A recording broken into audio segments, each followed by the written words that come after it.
ایک دن اسما اور اسوا یونیورسٹی کے سبزہ زار میں بیٹھی گپے ہانک رہی تھیں کہ ارشد اپنے ایک دوست کے ہمراہ وہاں سے گزرا۔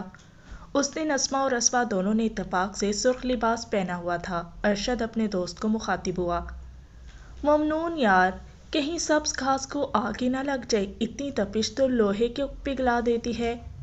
ہا ہا ہا ہا، ممنون کا قہقہ بلند ہوا۔ اسما ان کی جانب کڑی نظروں سے گھور کر رہ گئی تھی۔ اسما جلدی سے بولی، چھوڑو اسوا، یہ تو ہے ہی چھچورا، میں ایسوں کو سیدھا کرنا جانتی ہوں۔ اسوا نے دانت پیسے۔ دفع کرو نا یار۔ اسما نے اپنے دونوں ہاتھ اس کے گالوں پر رکھتے ہوئے اس کا چہرہ اپنی جانب موڑ دیا۔ اس سے اگلے دن وہ دونوں کیفیٹیریا کی طرف جا رہی تھیں۔ رباب بھی ان کے ہمراہ تھی۔ ارشد ان کے عقب میں چلتا ہوا اپنے دوست کو کہنے لگا، یار کسی لڑکی پر ہرا رنگ جچتا ہے، چاہے وہ سرخ رنگ کا لباس زیب تن کرے یا آسمانی رنگ کا۔ یہ صریحاً اسوا کی جانب اشارہ تھا کہ ایک دن پہلے وہ سرخ لباس میں ملبوس تھی اور اس دن آسمانی رنگ کے کپڑے پہنے ہوئے تھے۔